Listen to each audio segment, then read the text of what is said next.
saw it too.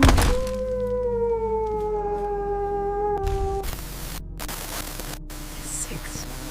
This happened about 12 years ago. I was still living at home in high school. My parents purchased a condo from a family friend and we moved in. The lady, family friend's mother, we bought the condo from had passed away of natural causes inside the condo. She was an older lady, friendly from what I hear. She also dabbled in sorts of witchcraft, black magic. I don't believe she was casting evil spells on anyone. More of hobby, I suppose. So anyway, we move in. Most of her belongings were left behind, so my parents kept the stuff they needed. Mostly furniture and coffee tables. After months of living there, we had a suspicion that we weren't alone. Now, this wasn't your typical haunted house scenario. There were no flickering lights, strange noises, or lurking shadows that led us to this belief. It was twisty ties. Yes, just like the ones that come with the loaves of bread you buy from the store.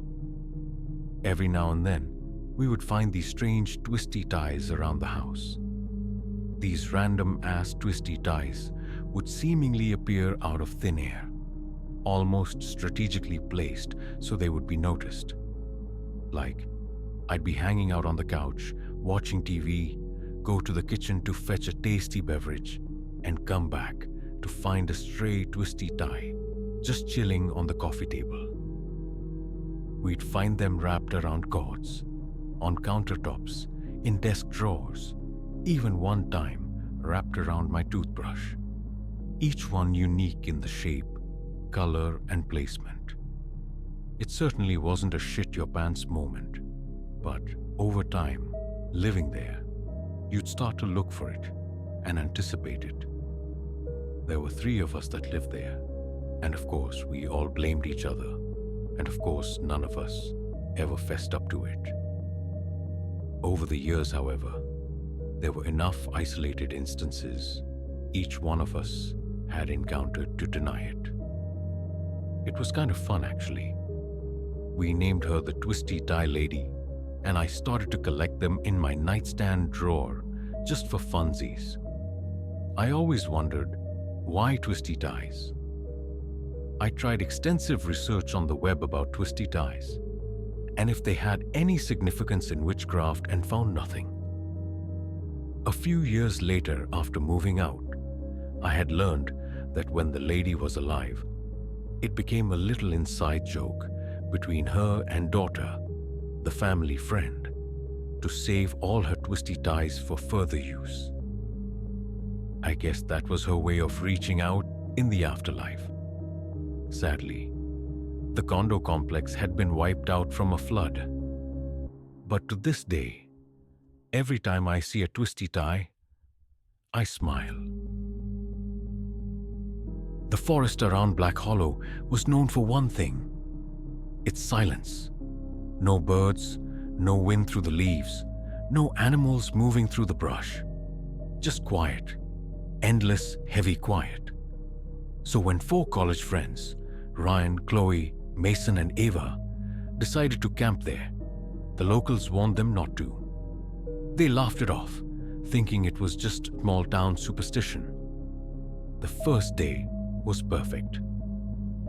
They found a flat clearing, set up their tents, cooked dinner, and sat around the fire as the light faded through the trees. The air was cold but calm. The silence felt peaceful then, like the forest was holding its breath. By midnight, they were telling ghost stories. Ryan joked about how quiet it was, whispering, "Even the trees are listening." They all laughed, but then, the forest laughed back. It was faint at first, a soft echo of their own voices, coming from deep between the pines. They froze. Chloe whispered, "Did you guys hear that?" Mason grinned nervously, probably the sound bouncing off the trees. So Ryan called out, "Hello?" And the woods answered, "Hello?" Only The echo didn't match his tone. It sounded slower, sharper, almost like someone imitating him. That night, no one slept well.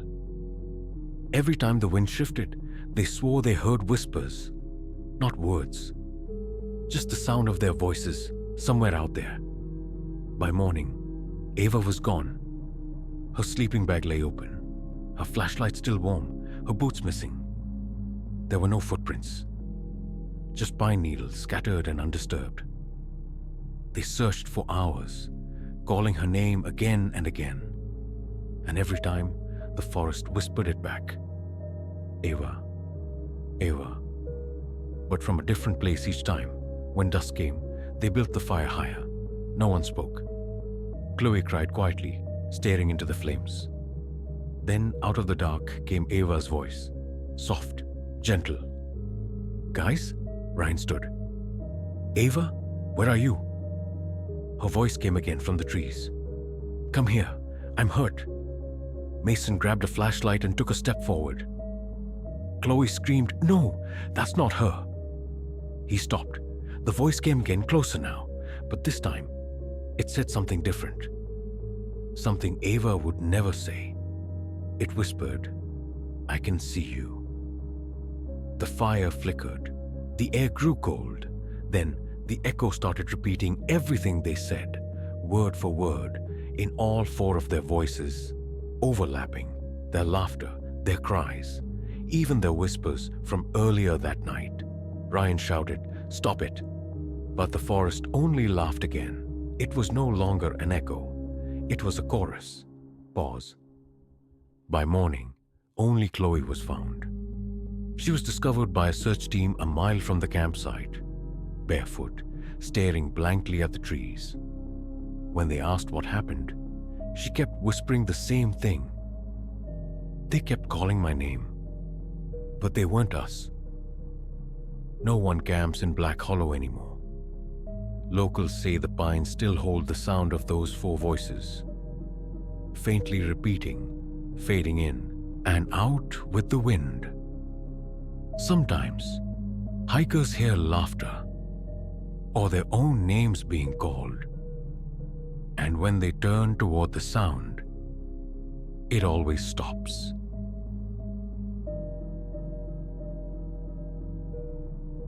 The cabin had stood there for decades, small, wooden, with its paint long faded into gray. Locals called it the Hollow House, not because it was empty, but because people swore it sounded alive. No one stayed long. Not after what happened to the couple who rented it one cold October weekend. Their names were Liam and Nora Hayes, newly married city folks who wanted a quiet escape before winter set in. They found the listing online, cheap, cozy, tucked away near a lake. The drive took hours. By the time they arrived, dusk had already melted into night. The trees loomed tall and black, whispering softly as the wind passed through their bare branches. The cabin itself looked old but welcoming. A single room, a fireplace, a creaky wooden floor. Inside, it smelled of pine and dust. A single lantern flickered on the table, its glass cracked, throwing warped shadows across the walls.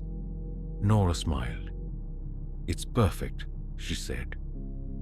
Liam nodded, though something about the air felt heavy, like the place had been holding its breath for too long. They cooked dinner, lit a fire, and laughed about how isolated they were. The silence outside was total. No insects, no birds, just the occasional sigh of wind brushing against the roof. It was peaceful, until the clock hit 3 a.m. That was when they heard it. Knock, 3 slow, hollow taps on the door. Liam froze. Nora whispered, "Did you hear that?" He tried to play it off. Maybe a branch fell. But the knocks came again. Same rhythm, same weight. Soft but deliberate. He grabbed a flashlight and opened the door. No one there. Only the cold, empty night staring back at him. He stepped outside, scanning the porch. Nothing but their own footprints in the dirt. Still, something about that sound stuck in his chest. It hadn't echoed like wood. It had echoed like bone. He went back inside, bolted the door, and tried to sleep. The next night, it happened again. Same time, same knock. Knock, knock, knock. This time, the sound seemed closer, right against the wood, as if someone pressed their head to it while knocking. Nora begged him not to open it, but curiosity won. He pulled the door open again, and the wind gusted in, blowing out the lantern. When he turned the light back on, he noticed something strange. At the bottom of the door, faint scratches had appeared. 5 thin lines carved into the wood like claw marks. He told himself maybe an animal had done it. Maybe. Pause. By the third night, the knocks didn't come from the door. They came from inside the walls. At first faint, then louder, moving across the cabin. From one wall to another, from the ceiling to the floor. Something was moving in there. Liam pressed his ear against the wall and swore.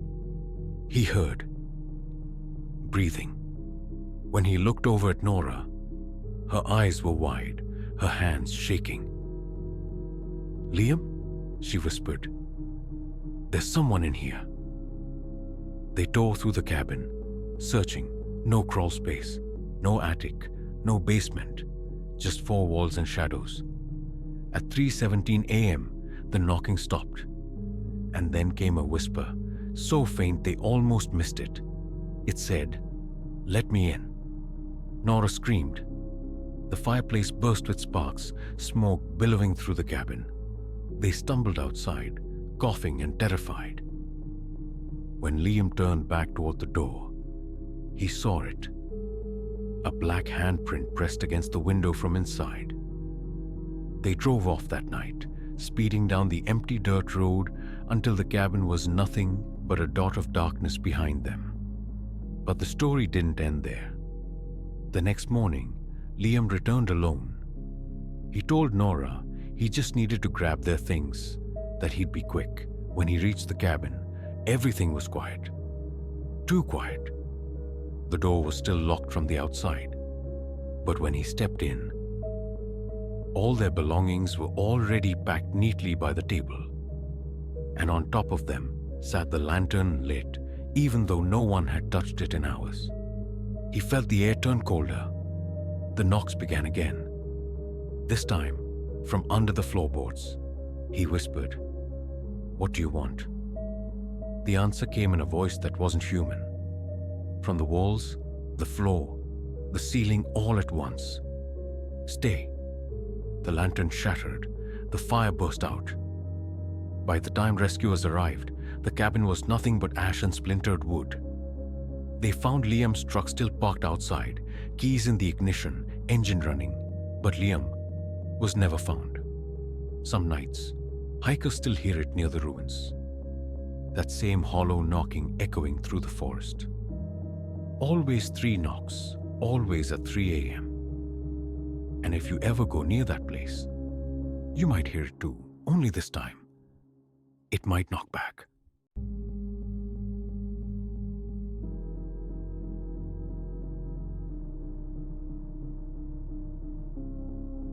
They said the forest never truly slept, that even on the coldest nights, something moved between the trees, slowly, silently, carrying a single light that never went out. Daniel Hart had worked as a forest ranger for 8 years. He'd seen it all, lost hikers, hidden campsites, even the occasional bear wandering too close to a cabin. But he'd never seen the light, not until that winter. The call came from a hunter one early morning. He'd seen a lantern glowing deep inside the restricted zone, an area that had been closed off after a landslide years ago. Daniel shrugged it off at first. Probably poachers or someone sneaking into camp. Still, that night curiosity got the better of him. At 2:14 a.m., he stepped outside his ranger tower and looked toward the valley. And there it was, a faint, flickering glow between the trees. Too steady to be a reflection, too dim to be a headlamp. It stayed still for a moment, then slowly drifted to the left. He frowned. Someone's down there. But when he radioed for backup, the signal cracked and cut out. The night went still again. The next morning, he hiked down the trail to check. He searched for footprints, anything, nothing. Only a cold patch of soil where the light had been. Pause. The second night, it came again. Same time, same spot. The light glowed faintly through the fog, floating low to the ground. Daniel lifted his binoculars, but there was no one holding it. It just hung there, swaying, as if suspended by invisible hands. He watched for nearly an hour before it faded away. By the third night, he couldn't resist anymore. He grabbed his flashlight, strapped on his boots, and began to follow the light.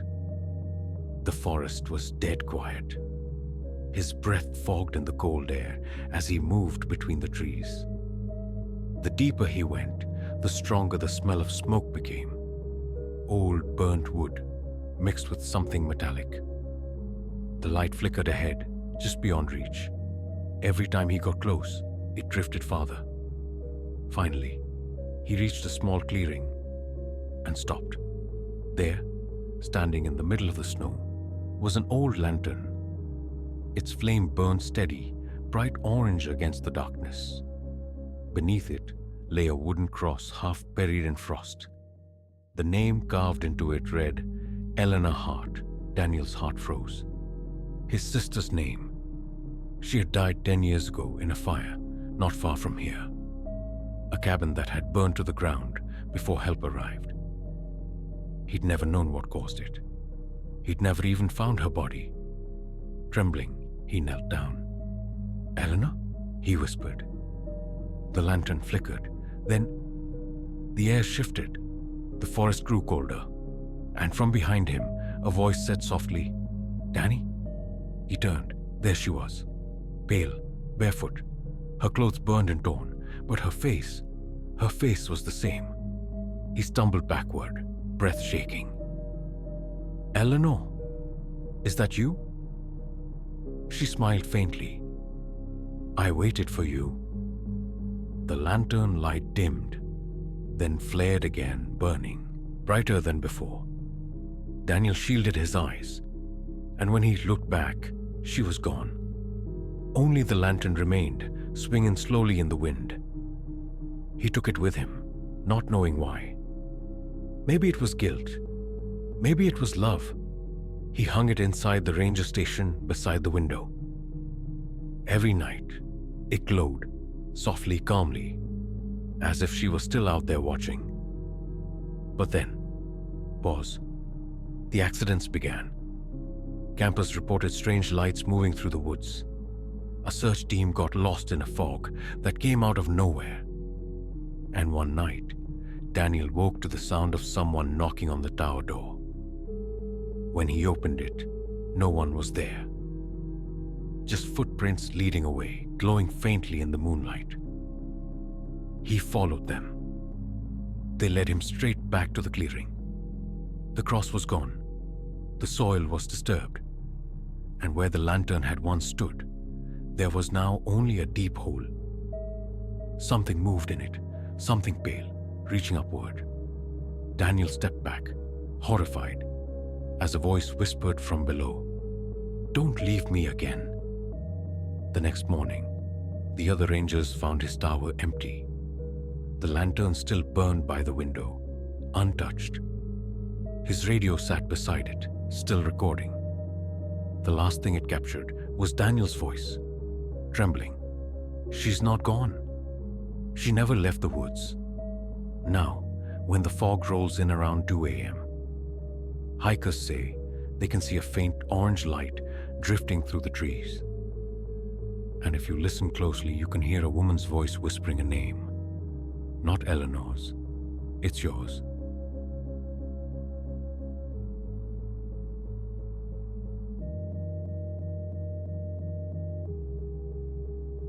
In the 1980s, I had relatives in Island Pond that we would visit frequently. We would often walk from one house to some apartments on Hillside Terrace to visit our cousins. It was not the shortest walk, but it was pleasant enough walking past the old homes amongst the trees. With one exception, on the corner of Mountain St. and Curran Avenue, there was a derelict house, no longer there, that we jokingly called the Haunted House.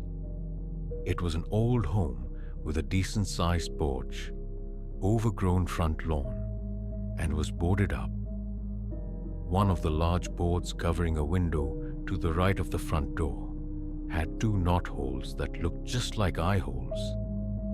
We would dare each other to knock on the front door. Only one of us managed to enter the tall grass, and no more than 2 steps in, found a dead cat and booked it out of there. The front of the house faced Mountain Saint, and the side faced Curran Avenue, and at the time, there were no houses across the street on either side. So we would give the house a wide berth and walk on the other side of the street. As spooky and off-putting the front was, it got worse as you walked down Curran and could see behind the house. It looked as though all of the previous occupants' possessions had been tossed out the back. There were old bed frames, dressers, clothes, and chairs. There were also decrepit deer heads, a moose head, and several nude life-size dolls, the kind with the eyes that would close when you would lay them down. Reclining there, partially covered in moss, some looked as though they were winking at you. One evening, my brother and I were walking with our mom to visit my cousins, and we had just started walking down Curran along the side of the house when my mother just stopped. I looked up at her and could see a puzzled look on her face. She was not looking at me though. Her eyes were fixed on the house across the street. I looked too, and there, in an upstairs window, there was a light that clearly showed the silhouette of woman. Based on the height, it looked like she was seated and was doing her hair. All 3 of us were frozen for a moment, and then it was like our brains suddenly made the connection that this made no sense, and we broke into a run and did not stop until we hit the road by the apartments. We told my aunt, and that evening, she drove us the back way home, avoiding the house. We talked about what we had seen the next morning at breakfast and convinced ourselves that there had to be a logical explanation. So in the bright light of day, we started walking back to the house. We knew it could not have been a projected shadow from a nearby home, as there were none, especially on that side. We thought maybe someone had moved in, or maybe even a squatter. Along the front of the house, nothing looked out of the ordinary. Scary? Yes, but not a board out of place, and not a blade of grass tramped down. So we turned down Curran to look at the window, and the blood turned to ice in my veins. There, on the big 2nd floor, was the window where we had seen the lady in the light. It was completely boarded up. We fled back the way we had come. 30+ years on, it still chills me.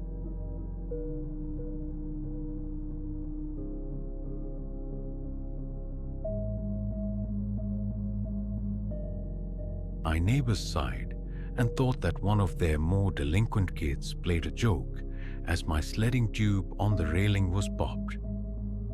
I decided I'd wait till later as it was early to call their parents. I went on Facebook, and after scrolling for a bit, I noticed one of my neighbors closer to the entrance posted, "Did someone knock for me or something at my back door?" I immediately called her, talked, and told her, "I have an idea." I called the first house on the entrance and told him what was going on. He went and checked, and sure enough, they were there too. Everyone started calling everyone else. I called the family at the far end, and they told me there was none there. Then I got a call from my next door neighbor. She called the woman that lives next to the end house. She said that there were footprints that led to her door, but none led away. We already called the police by this point, but now we called them back and said that it's an emergency now. They told us the roads are still all unplowed and they can't send a plow truck to clear the way as they are a privately owned company. The woman was losing it, so one of the husbands, huge bear of a man, across the road from her texted her to say he was coming over to invite her over. He came and she left. We put up one guy's live feed motion recording hunting cameras facing all exits. Nothing came out. Around 7 p.m. a plow truck came as well as 3 cop cars.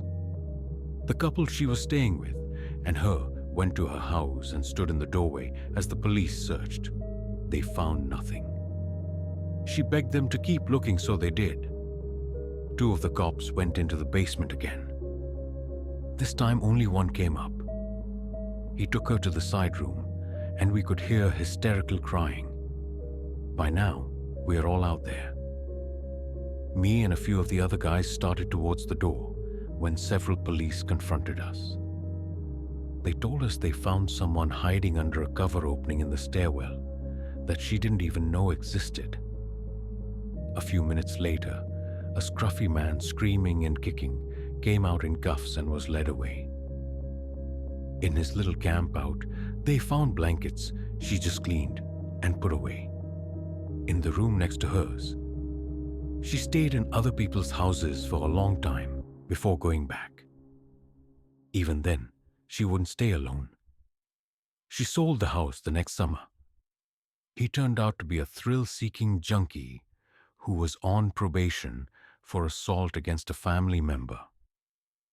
The cops told us that they feel like he didn't want to stay at his apartment after a fight with his roommate and drove off in his roommate's car from the county over and got stuck in our unplowed roads. And that is why you always make sure you locked your doors.